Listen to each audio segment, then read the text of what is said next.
Well, thank you very much for that introduction, and I appreciated President Lindsay telling me that this was the Crum lecture, because Craig has been telling me for some time that they wanted someone to give a crummy lecture, and that was how they thought about me, but it's the Crum lecture, so I feel somewhat better about that. I want to talk today about the widespread belief that science and religion are constantly at war. There's two interesting ways that knowledge advances. One is by accumulating new truth, and one is by dismantling old falsehoods. So my remarks today are in that latter category of dismantling some old falsehoods. It's a very widespread belief that science and religion automatically come together to do battle, and there is very little harmony to be found there. This is a constantly reinforced message in places in the Midwest, not on the Mass Pike. You see signs like this, where somebody is kind of doing an in-your-face to cosmology. New atheists are constantly publishing books with titles like God, the Failed Hypothesis, or God is Not Great, or The God Delusion. Even my favorite sitcom, The Simpsons, picks up the theme of science versus religion and pits Darwin's theory against the scriptures. In Ken Ham's museum in Kentucky, we see a consistent series of displays in which man's reason, the proxy for science, is constantly juxtaposed with God's truth. And this set of constant messages reinforces a deeply rooted cultural assumption that this is the way that science and religion interact. This is the automatic and default mode. This belief, very deeply rooted, is sustained by historical caricatures that get re-invoked again and again and again. And we hear, oh, this is just like Galileo again, or this is just the Scopes trial one more time. Very, very popular figures like Richard Dawkins, who's so popular he got animated on South Park, which is where this image comes from, write books like The God Delusion, again, just reminding us of this. And Richard Dawkins is considered by many pundits to be the leading public intellectual in the English-speaking world. So he's a very, very influential person. And Richard Dawkins' insistence that we must choose between a biblically based worldview or a scientifically based worldview, and there can be no overlap, is shared in a most tragic way by Ken Ham and the biblical literalists, who make exactly the same claim, but of course offer a different answer to that. So Dawkins and Ham represent two different kinds of fundamentalists in this conversation, agreeing on what the choices are, and that there is no middle ground. So I want to show you just a little bit of how pop culture feeds this, and then talk about some of these falsehoods from the past that we can escape from, and perhaps breathe a bit of a sigh of relief.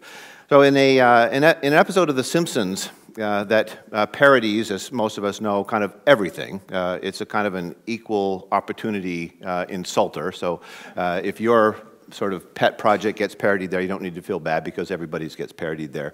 So in an episode that was devoted to evolution, which was advertised with this particular sequence here, I don't know if you can read this. This fellow here is Monkeus etiolatus, Chimpus imbecillus, Apis stupidus, Neanderslob, and then, of course, Homo sapien there. So in an episode that was dealing heavily with the theory of evolution, they parodied an idea which is very popular in this conversation, the so-called two models approach to teaching origins. And this has been proposed in numerous school districts and has been in the courts on several occasions. And they are parodying something, of course, that's very real. I mean, you can't make things up to parody. Parody only works if there's some basis for it. So in the particular parody here, the children are watching a two models approach to origins in their biology class, and the narrator of the video says in a very sort of Morgan Freeman type voice that one story of origins comes to us from God and is written in the Holy Bible, and an angel choir sings, and the Bible comes down in the midst of this beautiful music. And then the beautiful music disappears and is replaced by heavy metal music, flames erupt, the origin of species rises out of the flames, and the narrator says, and the other theory is evolution, which was produced by a cowardly drunk named Charles Darwin. And Lisa, the voice of reason and liberalism on the program, objects to this characterization of Darwin being a cowardly drunk, and Darwin says, well, look, there's Darwin making out with Satan. Why would we want to follow his ideas? Now, the connection between Darwin and Satan is actually one that has been made by more people than the writers of The Simpsons, and I'll say a word about that in a minute. Meanwhile, poor Ned Flanders has stumbled into the Museum of Natural History and is taking his kids around and is quite horrified to see display after display of evolution, and he can't find the Bible story anywhere, but he finally finds it over in one corner, and this is under the label The Myth of Creation, which is parodied by God's finger coming down into the heaven and a popping noise, and animals and so on are appearing there. And meanwhile, in the background, the Doobie Brothers song, What a Fool Believes, kind of plays gently there. So you can see sort of the juxtaposition of how this is set up and how the writers of The Simpsons clearly had some picture of how this dynamic is playing out in American culture. In a even more irreverent program that comes on about an hour later, Family Guy, the lead character, Peter Griffin, discovers that he has some kind of a mental problem, and he goes and gets himself tested, and the psychologist tells him that he's falling here on the retarded part of the scale, slightly above people whose minds have been damaged by doing resin, but a full category above the creationist. Now, the word creationist is not used anywhere in the script. It just appears on this placard here. But I want you to kind of picture the writers for this program sitting around the table saying, oh, what can we put on the bottom that would be really funny? And so what comes to mind immediately but something that suggests that people who believe in creation are worse than retarded. Now, there are responses in kind from sort of from our side, if you will. So here are the secular scientists who are drunk on the Dar wine there, swallowed it all, hook, line, and sinker. Here is a parody of the theory of evolution, which is, if you recall, not too different than what I talked about in chapel on Friday, that hydrogen is a colorless, odorless gas, which given enough time turns into people.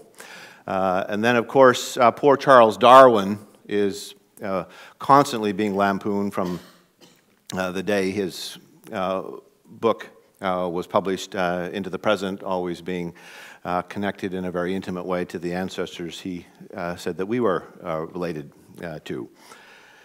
The, I think, most explicit statement of this conflict appears here in what I think is a very, very engaging cartoon that comes from Ken Ham's Answers in Genesis.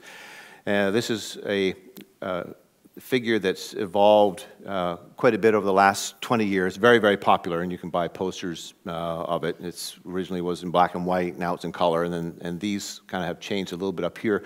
But you can see in this picture here a kind of very explicit incarnation of the warfare metaphor. They're literally fighting a battle here, and this is the rhetoric that's used in Ken Ham's criticism of evolution. So you can see that here we have the Christians who are very ineffective. They are, in some cases, just having fun shooting off their cannon at nothing. Some of them are just sleeping up here. You know, these are the mainline Episcopalians and so on. They're just kind of oblivious to what's going on around them. Here's somebody shooting at a fellow Christian. Here's somebody actually assaulting the foundations of his own faith. And here's somebody actually doing something sensible, blowing up one of these evil fruits here of evolution. So, you know, reality TV has just been exploded with that bang there, or some other, you name it, evil that derives from evolution. Meanwhile, all of these fellows are directly assaulting the foundations of Christianity here. Now, I think it's worth pausing to note here that creation is placed here at the foundations of Christianity rather than the incarnation. So there's a question, I think, in this whole discussion of whether the priorities of the Christians who are making this argument here are in exactly the right place theologically. I would be much more comfortable seeing Christ down here than creation. But in any event, you can see the explicit warfare motif there. Now, the same motif is visible in other settings as well. A very, very consistent juxtaposition of science and religion as being at war. In the Oracles of Science that Mariana Artigas and I published a few years ago, we looked at the 6 leading scientists that we thought represented the public face of science in the English-speaking world. So these were the characters that we felt were most responsible for shaping the cultural perceptions of what science is. If you go to a layperson on the street and say, picture a scientist, you know, something comes to mind. Or if you say, what do scientists do? They remember seeing something on the Discovery Channel and the Nova show. Maybe they read an article in the newspaper about science, something like that. We carefully chose, and nobody really criticized our list, although there's always some selection that goes on when you do something like this. But we chose the 6 individuals who are pictured here. Dawkins, of course, Stephen Hawking, author of A Brief History of Time, Stephen Jay Gould, the great essayist from Harvard, Carl Sagan, who at the peak of his popularity was the most recognizable person on the planet. You could hold his picture up in almost any village anywhere on the globe, and people knew who Carl Sagan was. Steven Weinberg, who has a Nobel Prize in physics and wrote a very classic book called The First 3 Minutes about the Big Bang. And E.O. Wilson, who Time magazine says is the 17th most influential person of the 20th century. To the degree that we care that species are going extinct today, it's largely because this man has been a tireless crusader for the importance of worrying about that. Now, these 6 individuals represent in many ways the public face of science over the past few decades. Not a one of them has any conventional religious belief. Weinberg and Dawkins are enthusiastic anti-religious crusaders who consider religion to be a virus, like a disease. We should get rid of it. Carl Sagan described religion as superstition. Stephen Jay Gould tried to make some peace with a model called non-overlapping magisteria, but in so doing, he turned religion into something that none of us would recognize. Hawking was very famous for saying that his work had shown that God could be nothing more than a boundary condition to the universe, and so on. E.O. Wilson, who grew up a Southern Baptist in Alabama, lost his faith while studying biology, might be described as a provisional deist. He's not 100% sure that physicists are really going to be able to explain everything, so he's willing to allow for some residual role for God. So it's very, very significant that the public face of science is so different, and this is a part of why this is an insidious metaphor. The public face of science is so different than the scientific community itself. The scientific community has many religious believers within it. Elaine Eklund, Michael Lindsay's colleague at Rice, has done a lot of research on this. There are many, many religious scientists, and something approaching 40% of the members of the scientific community believe in a God to whom one can pray in expectation of receiving an answer, right? So that's not a, sort of a casual deism. That's a genuine, active Christian faith. And atheism is not significantly more widespread among scientists than it is in the general population. It's somewhat, but not significantly. So there's a very real danger that you get an honest but wrong misperception of the scientific community by reading their works. You simply wander into a Barnes & Noble, buy a bunch of books, read these books. They're likely to be written by thinkers like this who will suggest to you that science and religion are at war. Now, the idea of there being a warfare between science and religion is relatively recent. It is not an enduring part of the relationship. It starts in the middle of the 19th century with a book by the first president of Cornell University. Cornell University was the first major American university with a secular charter, and its first president, Andrew Dixon White, a historian, had to defend the existence of his university against claims that you can't possibly have a secular university, that the training of young people needs to be grounded in a religious tradition. And he said, no, we can have a pluralistic, secular university and train young people adequately. So what Dixon White did in this book was he gathered together every imaginable anecdote from history, and he cherry-picked the anecdotes that showed that science and religion were at war with each other, and then he presented those anecdotes as if this is representative and typical. And then he took the package and he put it all together in the most eloquent and articulate hyperbolic prose that made the book just fascinating to read. It's still in print almost 200 years later, been translated into many languages and sold a gazillion copies. And it's amazing how many times you see the arguments that he made kind of reappearing in casual introductions by popularizers of science. They'll just be like, for instance, remember this about Galileo, and it'll be something that's not technically true, but it will match what came out of Dixon White's book. Now, let me just read you a passage so you can get a sense for what his prose was like. Here he's talking about Galileo, which I'm going to talk about in a minute, and he's setting up Galileo as the paradigmatic example here, and he writes like this: "The whole struggle to crush Galileo and to save him would be amusing if it were not so fraught with evil.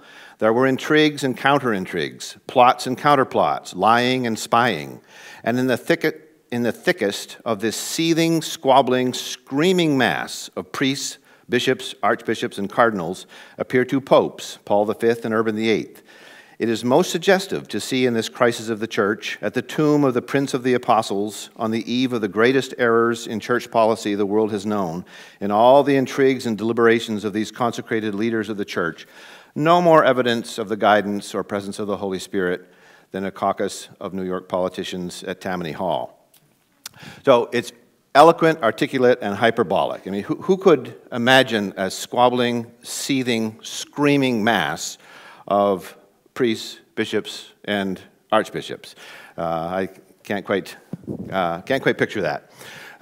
So in this book, in which he cherry picks these examples from history and presents them with prose like that, he painted a compelling portrait that took up residence in our culture and in many other Western cultures as well, that shows that the long history of the interaction between science and religion is characterized by religious superstition constantly trying to stamp out scientific advance wherever it appears. And now we have this natural warfare terminology that just comes up everywhere. Harvard lawyer Norman Macbeth back in the 60s wrote a book called Darwin Retried. Berkeley lawyer Philip Johnson wrote a sequel to this called Darwin on Trial. Nova produced a program about Galileo called Galileo's Battle for the Heavens. One of the scholars who's interviewed in this is Owen Gingrich from Harvard, who's spoken at Gordon many times. And Owen told me that he pleaded with the Nova producers to not call it the battle for the heavens. He said, this is not what's going on at the time of Galileo. He said, it's not a battle for the heavens, and this just sort of perpetuates this old metaphor of there being a war. But you can see that Owen didn't win that argument. Henry Morris wrote a very popular book on young earth creationism called The Long War Against God.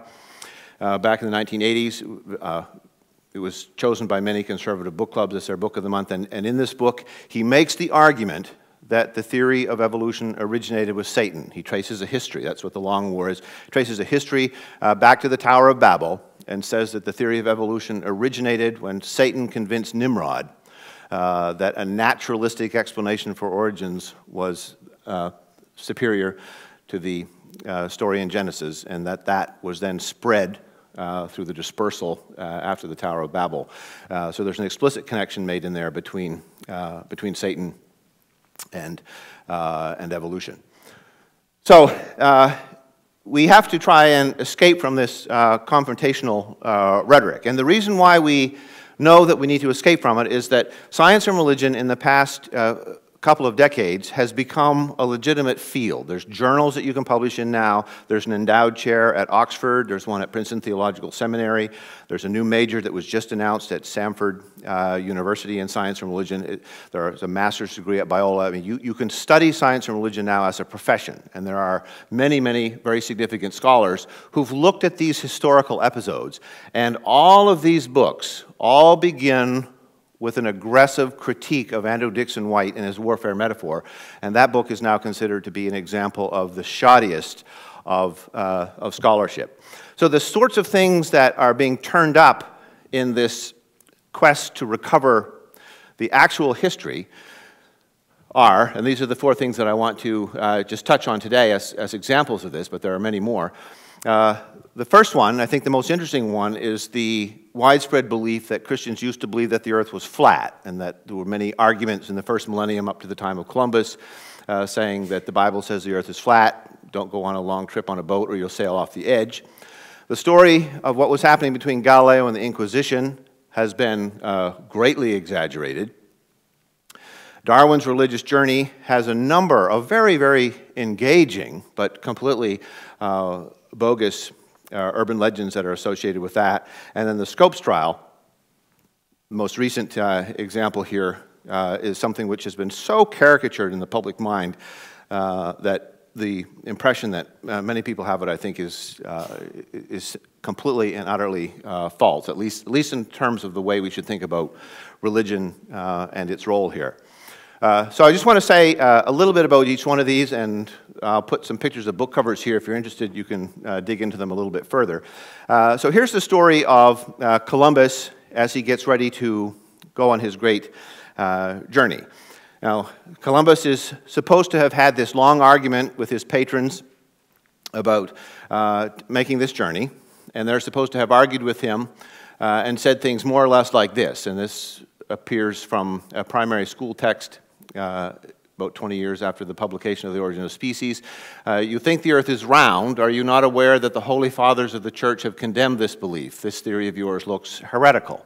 And Columbus makes this very, very careful, very reasonable argument that the earth is round, not flat, and they eventually agree to fund his journey, but predicting that this is what's going to happen here. He's going to sail off the edge, and they'll never hear from him again.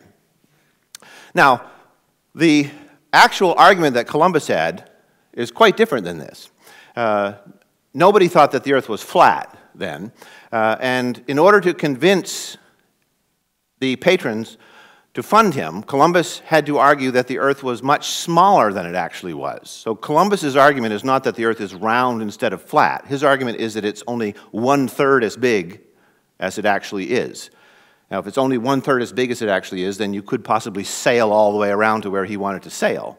But if he had not run into North America, we would never have heard from him again, because the earth was much, much bigger than he thought, and his journey would have been much, much longer. Now, where does this come from? Now, this comes from a fictionalized children's book called The Life and Voyages of Christopher Columbus, published by the great novelist Washington Irving, who took this grand adventure of Christopher Columbus, and kind of, as a lot of movies start out, say this is based on a true story, and you don't really know exactly what that means. So this is based on a true story, but he embellished it and added all sorts of interesting things that have no basis in history whatsoever. And in fact, this part in particular is very, very egregious. What we know from the work of J.B. Russell and other historians, and this is quite extraordinary. What we know is that in between the time of Christ and the time of Columbus, we know of only 2 people, literally just 2 people, who thought the earth was flat. One of those was a very minor church father named St. Lactantius, that I'm guessing only professors of religion in here might have ever heard of, and the other was an eccentric geographer named Cosmas. Those are the only 2 individuals that we know. We know of no one, not one single person in Europe in the 15th century when this conversation would have taken place. We know of not one person who thought that the earth was flat. There would have been nobody coming forward to make this argument. Now, in Andrew Dixon White's book about the interaction between science and religion in the first millennium, guess who he chooses as the spokesperson for the Christian church? St. Lactantius and Cosmas. Now, he could choose Origen and Augustine. He could have used Aquinas from the 13th century. He could have used any number of people who are far more significant, but they wouldn't make his argument for him. So he picked two minor league flat earthers and let them stand in for a long millennium in which there were some giant scholars. Now, this story was so memorable that not only did it appear in a primary school textbook here, but one of the children that would have read it in primary school in 1887 grew up to be a scholar and put the story in the Encyclopedia Britannica in 1918. So if you are a schoolboy in the 1930s, you could very well go to the library, get out an extremely reliable book to do a paper on Columbus, and you would put this in your paper because it's right there in the Encyclopedia Britannica. It's a complete and utter falsehood. Okay, so let's look at Galileo and see whether he's been fairly described or not. So Galileo lives shortly after the time of Copernicus, when the idea that the Earth is moving around the sun is new and exciting. And the telescope is invented early in his professional life, and he uses the telescope to begin scanning the heavens, and he discovers a whole set of very interesting new things. He discovers, and here's a page from his notebook, showing the moons of Jupiter. This was a startling new discovery because everything was thought to revolve around the Earth. And here's his drawing of the 4 little satellites that he saw around Jupiter that he began to wonder if they could actually be orbiting about some non-geocentric body, and in fact they were. So this was exciting, moons about Jupiter. He discovered that there were spots on the sun. If you looked at the sun through a high-powered telescope, appropriately darkened, you could see spots and blemishes there. This again was interesting because the heavenly bodies were thought to be perfect and made of a special celestial ether material and shouldn't have spots on them. He found mountains and valleys on the moon, which looked very much like the Earth. And so the moon did not look like a heavenly body, it looked like another body more or less like the Earth. These were the things that he discovered with his telescope. What he did not discover with his telescope was evidence that the Earth is moving about the sun. Now, the claim that the Earth is moving about the sun is quite extraordinary. I mean, you're talking about an idea that for 2,000 years has seemed transparently obvious, that we reside on a fixed body. It's really big, it's very secure, it doesn't wobble or wiggle. And what could be any more obvious than the fact that the Earth is stationary? So Copernicus makes an argument, it's a purely mathematical argument, not based on any direct evidence, but he makes an argument based on the simplicity of mathematical models that maybe the Earth is in motion. Well, Galileo becomes convinced by this mathematical argument, and he believes, and this is not an unreasonable belief, but it turned out to be wrong, but he believed that something so dramatic as the motion of the Earth around the sun would surely have some evidence to support it. I mean, if in fact we are hurtling through space at 1,000 miles per hour as we go around the sun, if we're really hurtling through space like that, then there should be some evidence, right? I mean, we ought to be able to feel a wind, we ought to be able to throw things up and see them fall in different places, we ought to be able to look out into space and see things moving, or something like that. There should be some empirical evidence to support the idea that we are moving in this dramatic way. He could not find any evidence at all. He was so sure that he could find it that he was constantly promising. He'd write a letter to his patrons and say, I'll be coming to Rome in a few months, and I will bring with me evidence that the Earth is moving. And then he would look and look and look, and he couldn't find any. So his telescope, while a source of great controversy, and Andrew Dixon White retells this story, there were 1 or 2 people that didn't want to look through the telescope because it seemed to lead to heretical speculations, and so Dixon White picks them out of history, and this is the good Father Clavius here, who talks about the devil instrument that had to be invented to see these moons of Jupiter, and so on. But for the most part, the Jesuits were quite content to look through the telescope and learn about the new astronomy, and many of them actually believed that the Earth was moving. They were just quiet about it. So Galileo creates an enormous political problem for the church with his constant pressing of this idea. Now, this is a very difficult time in the history of the church. The 30 Years' War is running full speed ahead, and Catholics and Protestants are literally killing each other. The Counter-Reformation is going strong within the Catholic Church, and there are many, many ecclesiastical challenges, and moving toward a new cosmology was nowhere near the front burner. So the church dispatches Robert Bellarmine, one of their leading theologians, to look into this question. Now, Bellarmine's title was the Master of Controversial Questions, and he was the guy that was kind of the brains behind the Inquisition. So if you saw somebody that you thought was a heretic, you'd go and get Bellarmine to kind of look into it, and if Bellarmine thought that this was kind of okay and eccentric but not heretical belief, then you let the guy go. If you thought the belief was heretical, then Bellarmine would authorize some procedures to help this person not think this way anymore.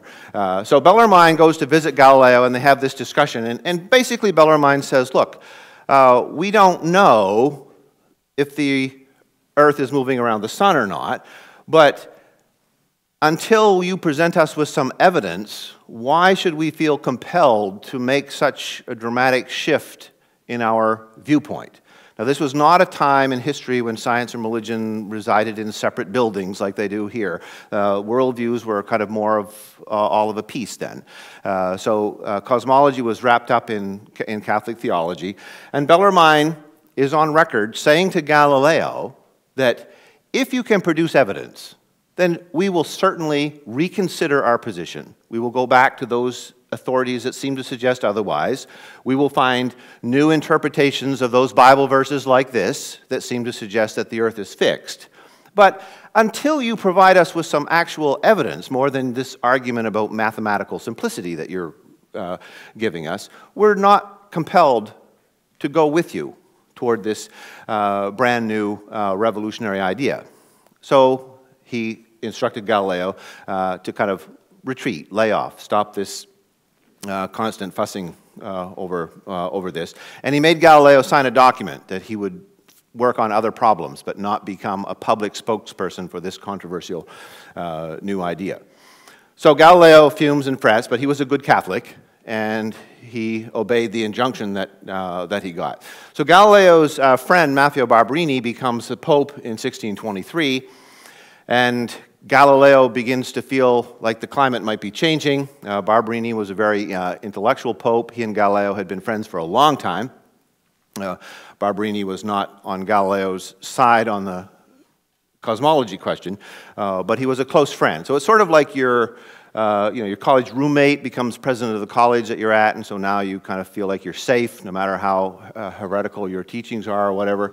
So Galileo kind of thinks, all right, I've got a friend in high places now. I should be okay. So he asked for permission to write on this topic again. But consistent with the terms of his injunction, he said, I'm not going to produce an argument for the motion of the earth. What I will do is I will produce a conversation in which different positions are articulated by spokespersons for these positions. A dialogue partner will engage with these two characters, and the reader will be able to see all the different argument, pros and cons for the positions. And so he got permission to write this book, which appeared under the title, The Dialogue on the Two World Systems. So he publishes the book. Well, in the book, he let his enthusiasm carry him away. It's hard to write a book like that if you're firmly committed as a champion for one of the positions. And it was crystal clear to everybody who read the book that the character whose name was Salviati, who was the Copernican, was just Galileo. And this character seemed to be very intelligent, extremely well-informed, always right. The other character, the Aristotelian, the one who was defending the traditional church's position, he had the unflattering name Simplicius, right? So Simplicius always seems a little muddled and confused, and the dialogue partner who's conversing with both of them always seemed to be a little troubled by the muddlement of Simplicius and attracted to Salviati's arguments. Well, whether Galileo did it deliberately or not, we don't know, but he took an argument that Barberini had made in defense of a stationary Earth some years earlier, and he placed it in the mouth of Simplicius. So Galileo's enemies, and he had many, okay, he was the Richard Nixon of the 17th century. I mean, he just made enemies throughout the course of his life who lay in wait until they could get him. Galileo's many enemies took the dialogues on the two world systems to Barberini and says, you know, your buddy Galileo here is humiliating you in public. Look what he's done here. Well, Barberini felt very, very betrayed by this. He was aware that Galileo was writing a book like this, but to discover what was in the book was very, very discouraging for him to see what his old friend had done. Now, that's why Galileo ended up being summoned before the Inquisition. Okay, it had all to do with papal politics and Galileo's enemies, and very little to do with whether the Earth was actually moving about the sun or not. So Galileo comes to Rome. He's summoned to Rome as an old man to appear before the Inquisition. While he's in Rome, he stays in a 5-room apartment. Servants wait on him. He is treated as a celebrity visitor. He is not tortured. He is not imprisoned. Nothing bad happens to him at all. His greatest fear, and this was a real fear for a Catholic, but his greatest fear was that he could get excommunicated, which would mean that he would go to hell when he died. That's the only thing that he really needs to worry about, and all he's got to do to avoid that is just whatever the Inquisition tells him. So he very willingly recants his belief that the Earth moves and says that he will withdraw from that position and will have nothing to do with it anymore. And he is sentenced not to prison, not to be tortured, but simply to house arrest. He's an old man. He was 70 years old at the time he was sentenced. He lives a few more years under house arrest. He's a celebrity. He was able to leave his quarters anytime he asked for permission. Famous people like John Milton came to see him and so on while he's there. So this is kind of the story of how Galileo's confrontation with the church unfolded. Now, to take this and portray it as if it's a open-minded, forward-looking science that's being beaten up by a closed-minded, superstitious religion is such a gross caricature of this. At the same time that Galileo is on trial before the Inquisition, there are Jesuit missionaries far from this particular conflict who are actually teaching Copernicanism in other parts of the world. Right? So this was not in any sense a case where the church dug in its heels against a scientific idea. It's a political problem, not a scientific one.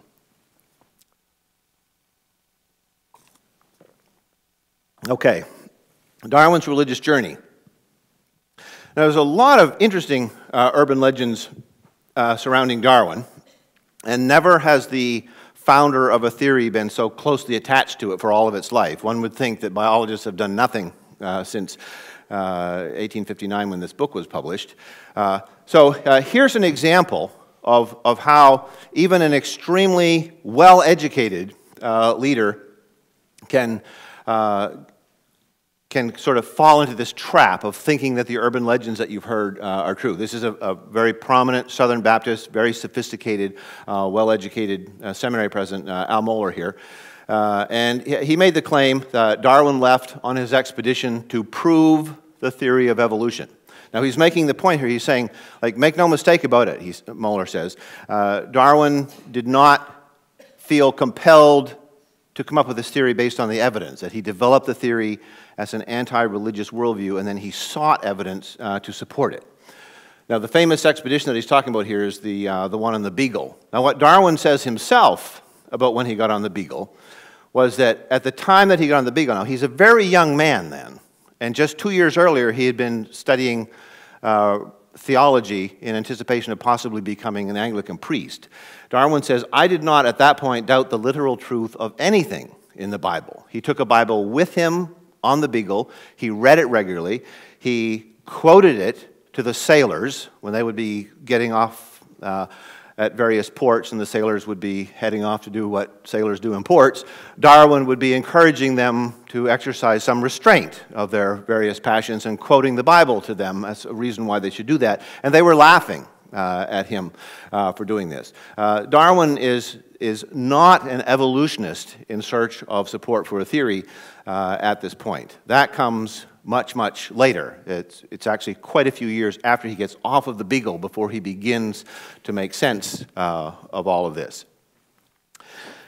Now, an interesting urban legend that was quite popular in New England about 100 years ago came from a woman named Lady Hope, who made a reputation for herself and quite a bit of money by claiming that she had been with Darwin on his deathbed and he had repudiated his theory.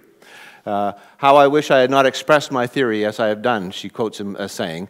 And he speaks of having recovered his faith and wanting to have a service there.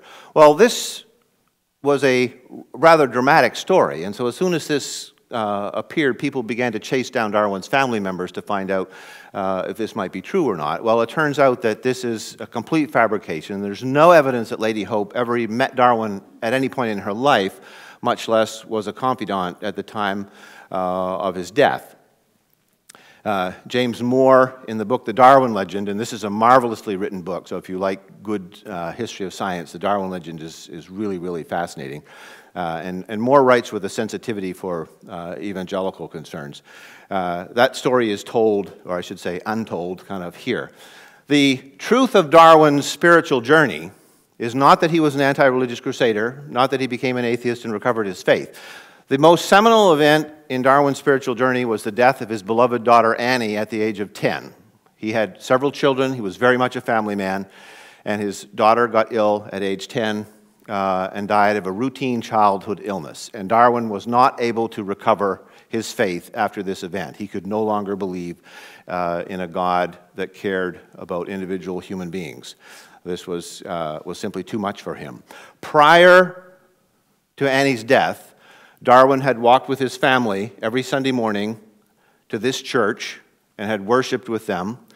After Annie's death, he walked with his family to the door of this church, and then he walked through the countryside and came and picked them up at the door after church was done.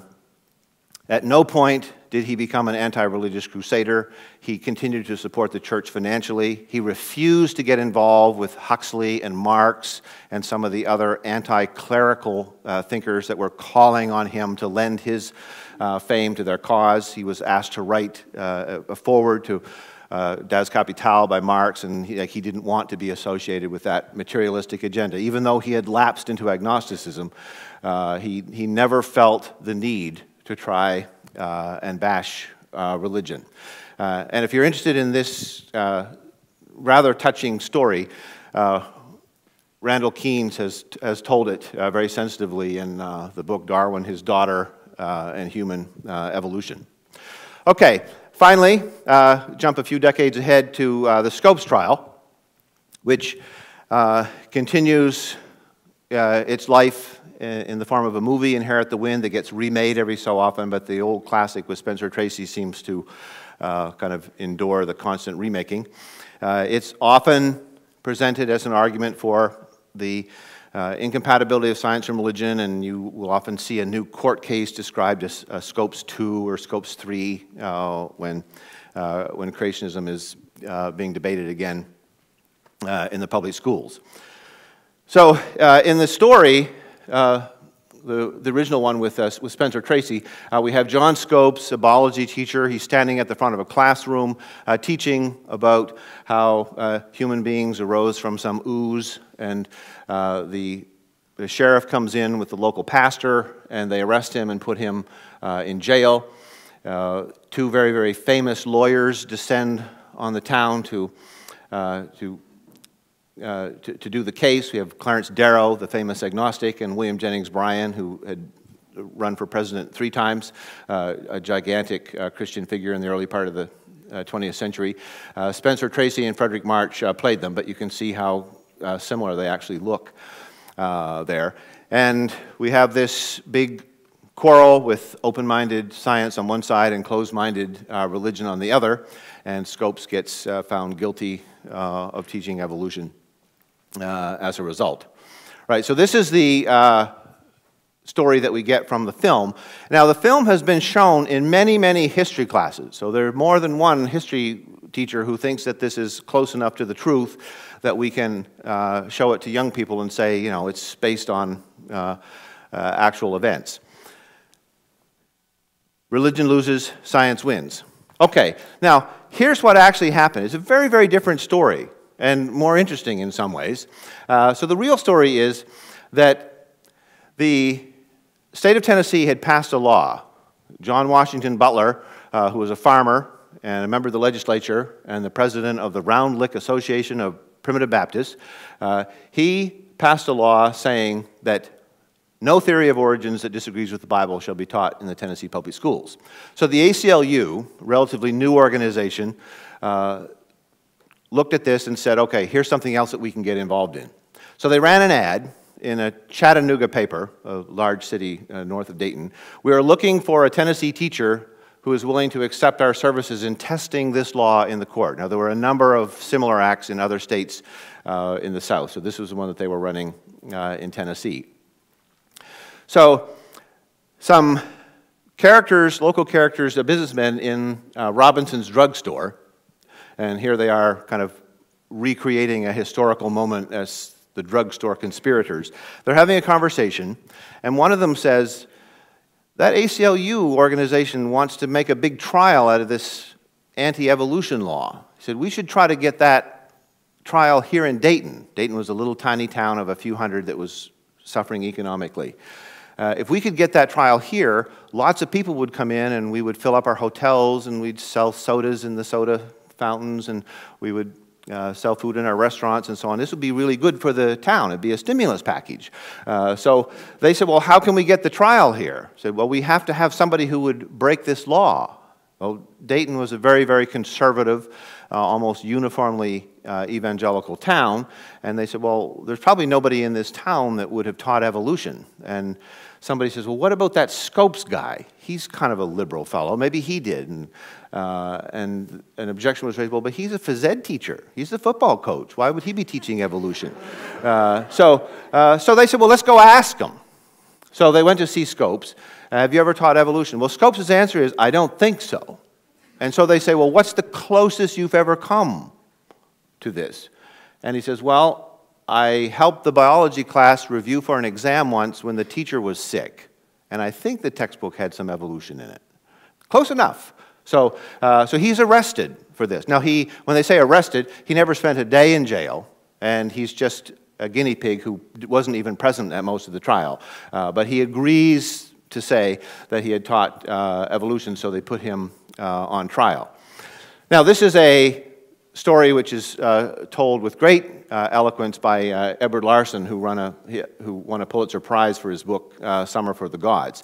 This is a far cry from a conflict between religion and science. In the play and in the movie based on the play, there is this black and white polarization that's created where very unsympathetic characters are created out of whole cloth to represent the religious side, and all the people on the science side are very open-minded. If you look at the actual roster of people that were in the courtroom, there were scientists on both sides of the question, and there were religious leaders on both sides of the question. So this was an argument taking place very much within the Christian community, not between the Christian community and science.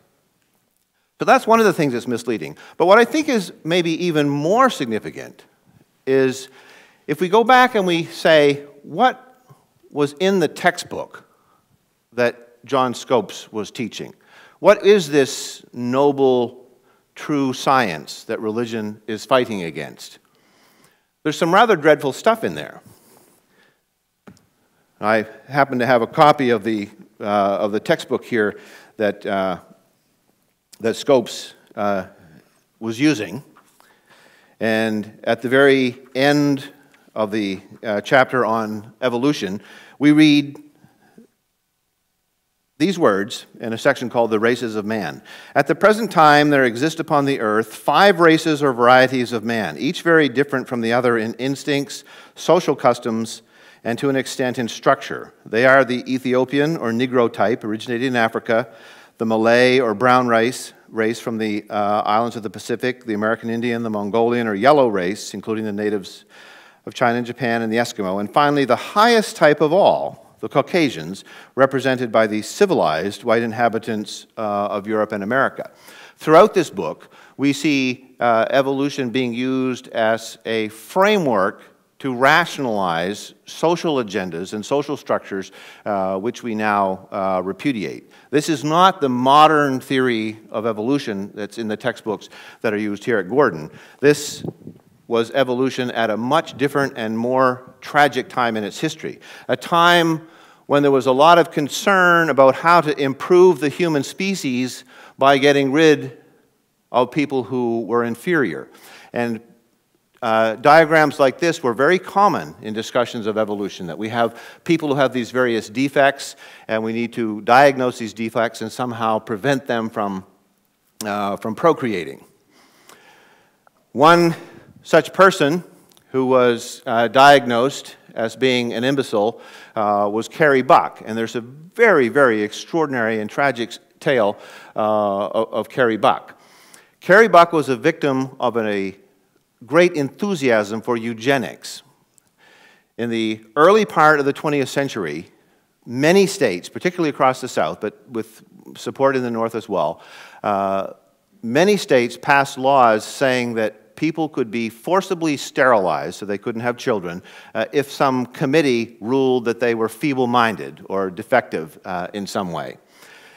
Some 60,000 women were forcibly sterilized against their will. One of these was Carrie Buck. Her case was brought to the great juror Oliver Wendell Holmes, who reviewed the case, said 3 generations of imbeciles is enough, and sent Carrie Buck off to be sterilized. So this was heartbreaking for her. She wanted to have a family, and of course this was the end of that plan for her. Now historians have dug into this a little bit, and here's the actual history of Carrie Buck. Now I'm telling you this story because if someone is talking about what evolution is at the time of the Scopes trial, this is the kind of conversation that they're having. It's not about natural selection and mutations. It's about improving the human species by getting rid of people that we think are inferior. So Carrie Buck's story goes like this. She was not feeble-minded. She has a report card from elementary school that shows her getting grades that placed her on the honor roll.